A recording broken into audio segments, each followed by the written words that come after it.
नमस्ते। आज 2081 चैत 28 गते बिहीबार हामी चाहिँ आज काठमाडौँ चाबेलदेखि गोर्खाको मनोकामना मन्दिरसम्मको तीर्थयात्राको क्रममा छौं।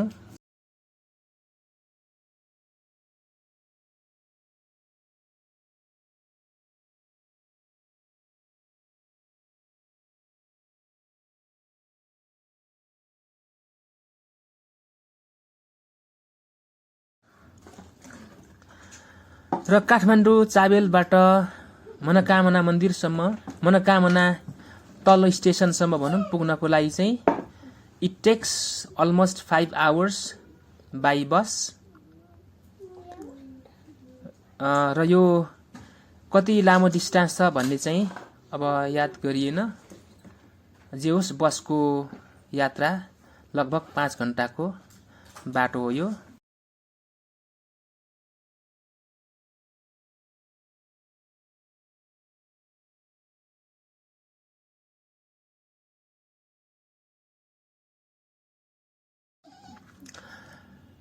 मनोकामना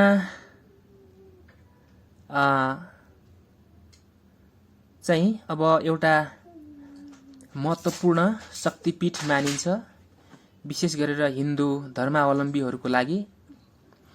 र भनाइ के छ भने मनोकामना मन्दिरमा गएर वरदान मागेपछि अथवा आशीर्वाद माग्दा चाहिँ मनले चिताएको कुरा पूरा हुन्छ भन्ने जनविश्वास अनुसार नै मन्दिरको नाम अथवा देवीको नाम मनोकामना अथवा मनोकामना भनेर राखिएको रहेछ। र मनोकामना देवी चाहिँ दुर्गा भगवती देवी हुन् भन्ने मानि आइएको छ।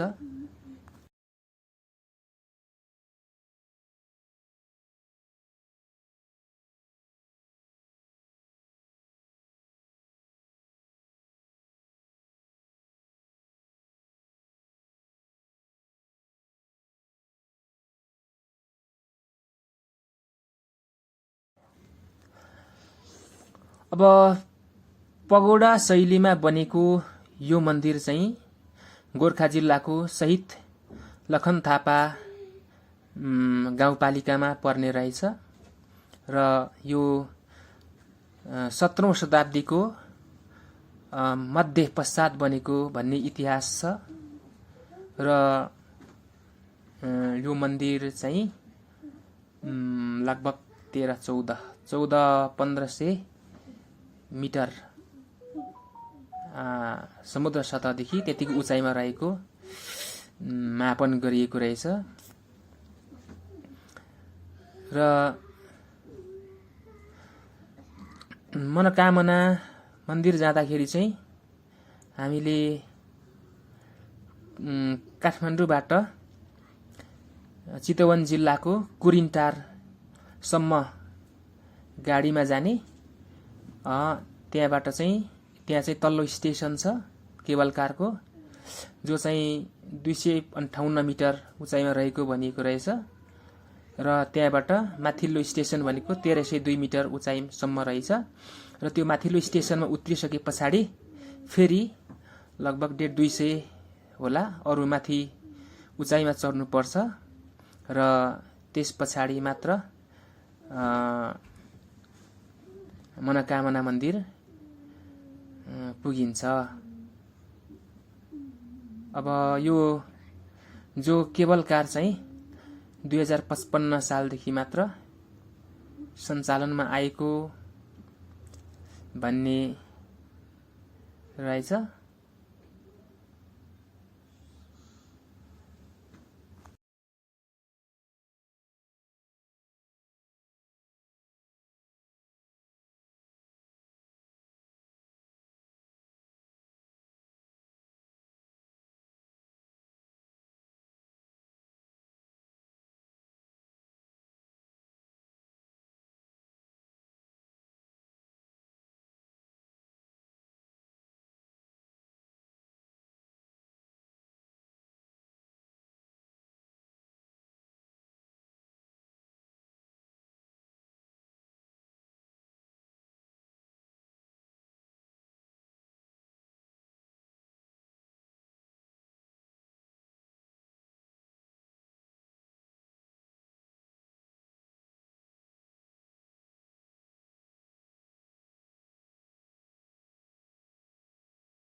अब यहाँहरूलाई लागिरहेको हुनसक्छ कसरी जाने होला काठमाडौँबाट मनोकामनासम्म भन्ने जिज्ञासा हुनसक्छ। त्यसको लागि चाहिँ यहाँहरू के गर्न सक्नुहुन्छ भने प्राइभेटली जानुभयो भने पठाओ अथवा एकजना सिङ्गल हुनुहुन्छ भने पठाओबाटै मोटर बाइक वा स्कुटीबाट जान सक्नुहुन्छ। अथवा एकजना भन्दा बढी हुनुहुन्छ भने ट्याक्सी रिजर्भ गरेर पनि जान सक्नुहुन्छ। त्यो चाहिँ अलि एक्सपेन्सिभ हुन्छ र ट्याक्सी चाहिँ पुरै एक दिनको लागि बुकिङ गर्नुपर्ने हुन्छ। यहाँबाट जाने उता पर्खिने र बेलुकी ल्याउने। अब अलि चिप प्राइसमा जान खोज्नु भएको हो भने अरू बस सुमोहरू अथवा ठुलै बसहरू पनि प्याकेजमा पाउँदो रहेछ। अब त्यसैमा जाँदा हुन्छ, त्यो अलिक सस्तो पर्छ। र यहाँहरू चाहिँ अब काठमाडौँबाट गाडी चढिसके पछाडि थानकोट नौबिसे धादिङ हुँदै के त्यो पृथ्वी राजमार्ग होइन, सायद पृथ्वी राजमार्ग होला, जोस पहिलेकै त्यो मूल सडक पुरानो तराईको सडकबाटै जानुपर्ने हुन्छ। र तपाईहरूलाई लगभग 5 घण्टा पछाडिको यात्रा पछि 5 घण्टा पछिको यात्रा पछाडि तपाईहरू तल्लो स्टेसन पुग्नुहुन्छ खोरिनटारसम्म। र त्यहाँ पुगिसकेपछि त्यहाँ लाइनमा बस्नुपर्ने हुन्छ। केबल कारको टिकट लिनुपर्ने हुन्छ। तपाईहरू प्याकेजमै जानुभयो भने त्यही प्याकेजको चार्जभित्रै केबल कारको टिकट पनि हुन्छ, अर्को टिकट लिइरहनु पर्दैन। होइन प्राइभेटली जानुभयो भने फाल्टो रिजर्भ चार्ज फेयर भाडाभन्दा बाहेक फेरि केबल कारको 700-800 रुपियाँ लाग्छ, त्यो टिकट लिनुपर्ने हुन्छ।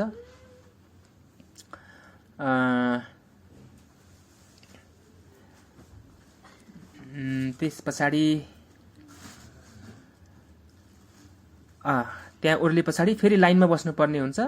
त्यहाँ लाइन धेरै लामो लाइन हुन्छ। त्यो लाइनमा बसेपछि बल्ल बल्ल पालो पालोले प्रत्येक पटक 6 जनाको दरले एउटा डिब्बाले केबल कारको डिब्बाले तपाईहरुलाई माथि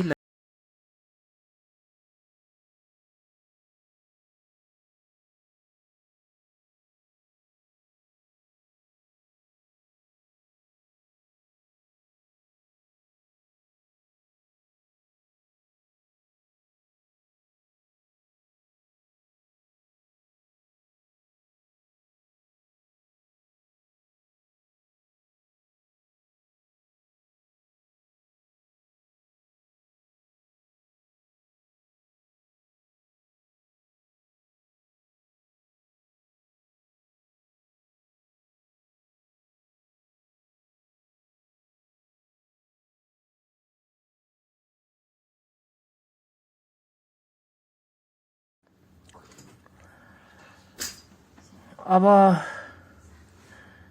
केबल कारको तल्लो स्टेसनबाट माथिल्लो स्टेसनसम्मको दूरी चाहिँ 3.2 किलोमिटर रहेछ, जसलाई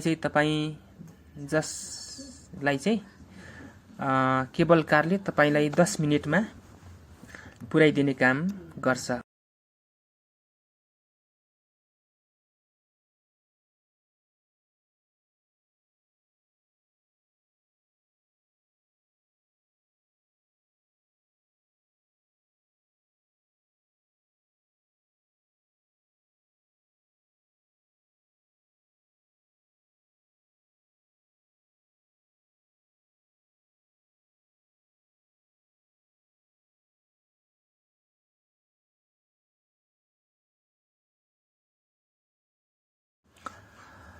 अब तपाई माथिल्लो स्टेसनमा पुगेर ओर्लिसके पछाडि बजार छ त्यहाँ।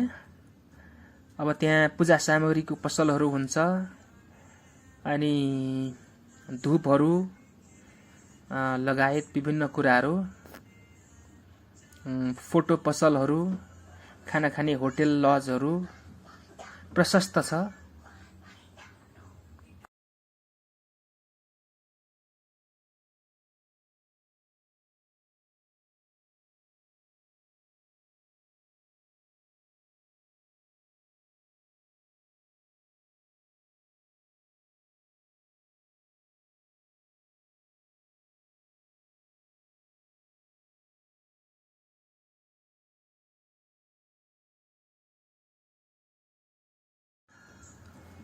र त्यहाँ ओर्लिए पछाडि मान्छेहरू खोसामारी गर्दै तपाईहरूलाई तान्नै आउँछन्, कराउँदै आउँछन्, बोलाउँछन् र भन्छन् सबैभन्दा खाना राम्रो हामी कहाँ छ, अथवा फोटो खिच्नुहोस्, फोटो खिच्ने ठाउँ यो मात्रै हो, अथवा फोटो सस्तोमा बनाइन्छ, अथवा पूजा सामग्री पनि अब तपाईलाई डालो डालो देखाएर 80 रुपियाँ भन्दै तपाईलाई लान्छन् र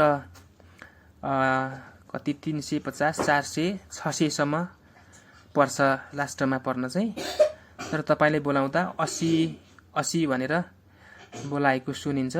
तपाईहरू त्यसमा अल्झिएर अथवा यही मात्रै पो रहेछ खाने ठाउँ, अथवा सस्तो रहेछ यो पूजा सामग्री, अथवा फोटो खिच्ने ठाउँ यही मात्रै रहेछ, अन्यत्र रहेनछ भन्ने खालले तपाईहरू भुल्नु हुँदैन। किनभने त्यहाँ धेरैवटा फोटो स्टुडियोहरू छन्, होटेलहरू प्रशस्तै छन् र पसलहरू प्रशस्तै छन् र तपाईँ माथि झनै मन्दिर वरिपरि सम्मै पनि तपाईले यी सबै सुविधाहरू पाउन सक्नुहुन्छ।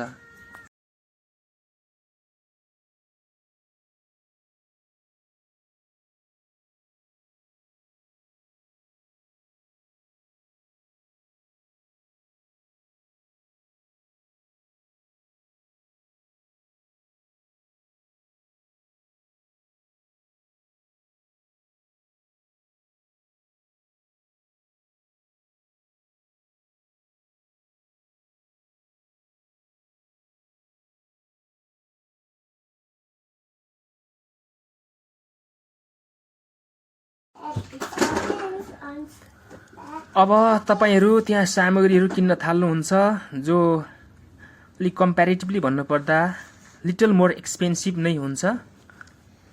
अब तर जे भए पनि पूजा सामग्रीहरू किन्नै पर्ने भएकोले तपाईले किन्नै पर्ने हुन्छ।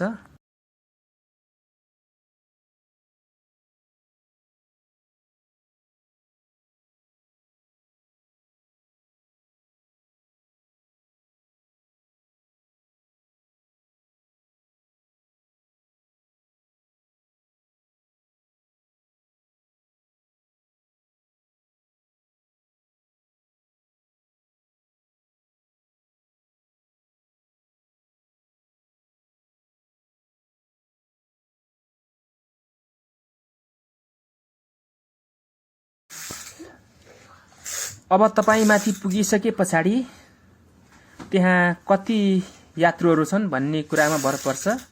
हामीलाई चाहिँ लाइनमा उभिन झन्नै 4 घण्टा लागेको थियो र 4 घण्टा पछाडि मात्रै हामीले पालो पाएका थियौं।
अब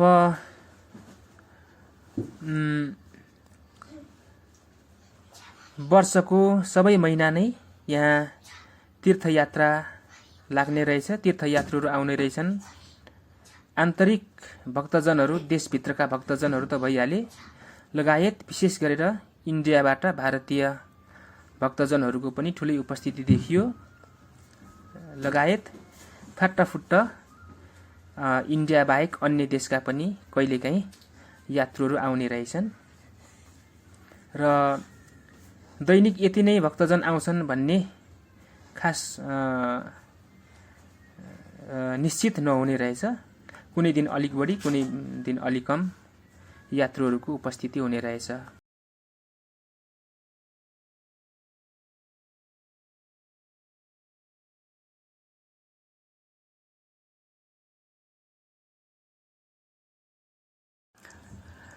र एउटा समस्या चाहिँ यहाँ के देखियो भने यात्रु व्यवस्थापनको समस्या अलिक देखियो, किनभने यहाँ यात्रुले धेरै वेट गर्नुपर्ने रहेछ र सिस्टम के रहेछ भने एक पटकमा 200 जना यात्रुलाई भित्र हुल्ने, त्यस पछाडि लगभग 45 मिनटदेखि 1 घण्टासम्म कति लाग्छ, त्यस पछाडि फेरि अर्को 200 जना प्रवेश गराउने, यो खालको सिस्टम रहेछ। सिस्टम त राम्रै हो, तर त्यसो गर्दाखेरि भक्तजनहरू चाहिँ बाहिर बसेर धेरै पर्खिनु पर्ने अलि समस्या देखियो। आशा गरौँ आगामी दिनमा यसलाई पनि अलि बढी चुस्त बनाउने कोसिस व्यवस्थापन समितिले गर्ला।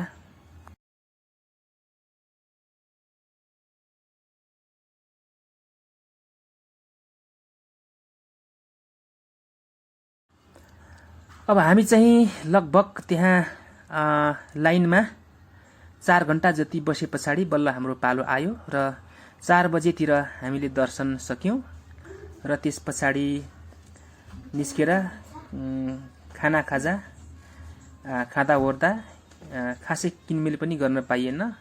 हतार गर्दा 5 बजिहाल्यो र त्यस पछाडि हामी तल झर्यौं र हामी चाहिँ प्राइभेट ट्याक्सीमा गएका थियौं र ट्याक्सी बोलाएर 5 बजेतिर हामी पुनः ट्याक्सी चढ्यौं र फेरि फर्कँदा बाटोमा एक ठाउँ मात्रै थोरै चिया खायौं र लगातार आउँदाखेरि चाबेल कोठा आइपुग्दाखेरि रातिको 10 बजेको थियो र यसरी यसपटकको हाम्रो मनोकामना तीर्थयात्रा सम्पन्न भयो र हामीलाई आशा छ हाम्रो मनोकामनाहरू पूरा हुनेछन्।